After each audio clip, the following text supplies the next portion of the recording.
çok kıymetli basın mensupları, hepinizi öncelikle saygıyla selamlıyorum. Hoş geldiniz. Olacak Çalışan Gazeteciler Günü kutlu olsun. Bugün işte Los Angeles, Hollywood yanıyor. Yani burada bir iki şeyin altını çizmek istiyorum. Los Angeles, Hollywood, Amerikan Dream'i, Amerikan rüyasını inşa eden unsur. O medya gücü. Yani işte dünyanın yenilmez armadası, yenilmez gücü Amerika imajını oluşturan, karanlık gecede kara taş üzerindeki kara karıncadan haberdar olan Amerika'yı, bütün dünyanın kamuoyunun zihnine çakan, kazıyan, o imajı oluşturan orası. Bugün aslında geldiğimiz noktada görüyoruz ki pek de öyle değilmiş yani. Kendi yangını söndürmekten aciz bir Amerika ile karşı karşıyayız. O imaj ama medya vasıtasıyla tüm dünyanın beynine çaktı bu arada. Oluşturdular. Hala daha onun gölgesinden korkuyor bütün dünya, bütün insanlık. Ama görüyoruz ki burada kendileri gibi yangını söndürmekten aciz, cayır cayır milyar dolarlık bir varlık yanıyor. Bir şey yapamıyorlar. O Chinook helikopterleri üreten, yangın helikopterleri üreten de Amerikalılar.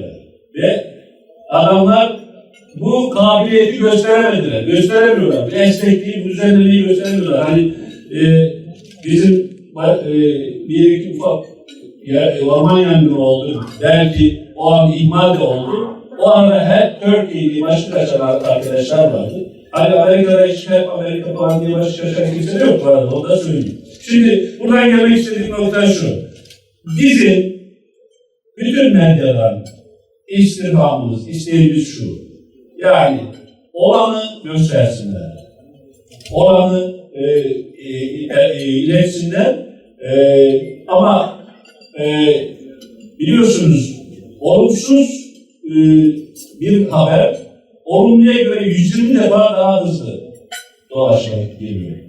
Bir olumsuz haber yapılırken bunu biz de 120 defa belki düşünerek yapmamız lazım. Her şehirlerimizle ilgili, ülkemizle ilgili yapacağımız haberlerde bunu olumsuz şeyi devreye sokarken bunu düşünerek, ülkenin imajını, şehrin imajını düşünerek yapmakta fayda var. Yani finansal alanda söylenir belki ama kendini gerçekleştiren kehanet diye bir laf var. Yani medya ile ilgili de benim kendini gerçekleştiren fısıltı diye bir şeyim var. Yani bir fısıltı salıyor bir yerden işte ya şehir şöyle yandı, gitti, kül oldu, bilmem işte kimler şehri terk ediyor falan filan.